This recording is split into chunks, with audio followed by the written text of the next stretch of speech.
All right, hey traders, TG Watkins here. It is June 15th when I'm recording this, and we just had the FOMC come out. They are raising rates 75 basis points instead of 50, so they are being more aggressive. They didn't do the full 100 basis points, and obviously they did more than the 50 that was baked in, obviously assumed. So we don't know yet if the market likes this or not. One way, if they did like it, then we would be viewing this as at least they're being aggressive about it and they're tackling the problem and they're recognizing it and they're doing something about it.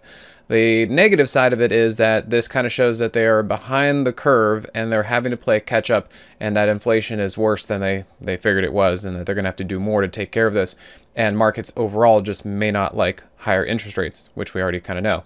So there was a bit of a mixed and muted response today.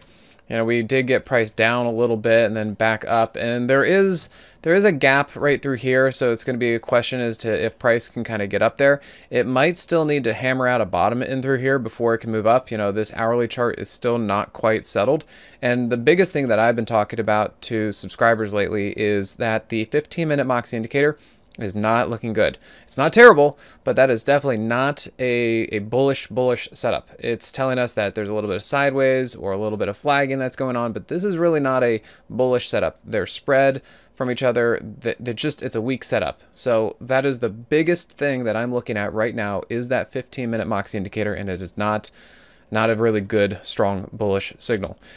Yes, prices are oversold. We know that. We can see prices down here at 30 ATR and gap here and pretty big gap here on the hourly chart, all that kind of stuff. But what I wanted to show you are two different examples here where I can show you that back in 2000, and this was September. I think it was mid-September, early September, right in through here.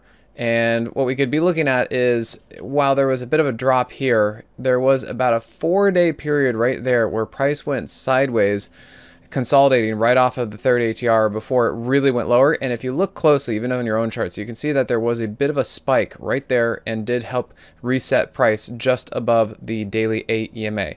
And so just remember that things can always get worse. When people need to get out, they just hit the eject button. So things can always get worse. And so just because we think things are oversold doesn't mean it can't keep getting more and more oversold. That is just what a crash is. So even though I'm saying right here that we're oversold, I'm actually still kind of looking to make sure that we don't miss a big move to the downside if that is what is developing. Now here's 2008. And what we could see is kind of a similar thing. Here's your double bottom, and then there's an undercut. And with that undercut hitting the 30 ATR, you can see that price did kind of bounce up into this area, a little over the daily 8 into the daily 21, and then it continued to plump down, okay? So just want to show you that it is very possible to keep getting more oversold if there really is going to be a crash in some sort of waterfall move to the downside with the market. So stay nimble out there and keep track of which way you're going with this market. Thanks again, and I'll see you guys soon.